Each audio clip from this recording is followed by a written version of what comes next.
Usap lang po yun. Wala po kayong dineliver na pera or what? Nag-deliver din po kami ng pera pero hindi po directly kay sa kanya. Bali yun nga pong Sinong kanya po? Sinong kanya? hindi po namin directly nakita si Kong Saldi. Okay. Ang pinakausap po sa amin yung tao niya pong pangalan ni Paul. Paul. Okay. So a certain Paul na tao ni Kong Saldi. Opo, Your Honor. Ang inabutan niyo ng pera. Opo. Sa pagkakaalala, alam mo magkanong pera yung inabot mo doon sa tao ni Kong Saldi na si Paul? Maraming maleta po ng pera yon, Your Honor. Tingin ko po, billion po yon. Bilyon? Opo. Saan nyo sinakay yung bilyon? Sa mga van po. Kung di po ako nagkamali, mga 6 o 7 van po yung gamit namin nun. 7 van? Pagdadala. Bakit? Ilang maleta ba yung ilang bilyon na yon?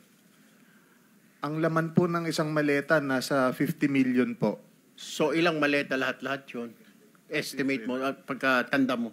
Mahigit po sa 20 maleta, Your Honor. At 50 million? Opo, Your Honor. So mga 1 billion po yon, tama po ba? Opo, Your Honor. Saan po dineliver ito? Yun nga po sa meron nung una po, doon po sa basement po ng Shangri-La.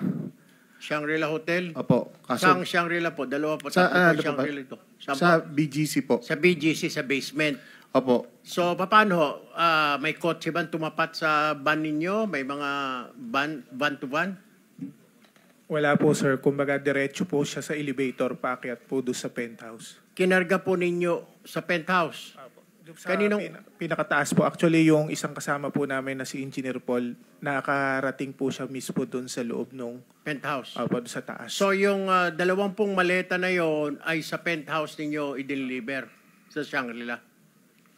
Yes po, Your Honor. Alright. Bukod po sa Shangri-La, nagdadala rin po kami sa Valle Verde. Valle Verde din po, bahay din po ito ni Congressman Saldico. Kagaya nga po nung sinasabi ni Boss Henry kanina, nung unang, kung hindi po ako nagkakamali, unang 2 taon sa Shangri-La po. Nung mga sumunod na taon, puro sa Valle Verde, 6 na po.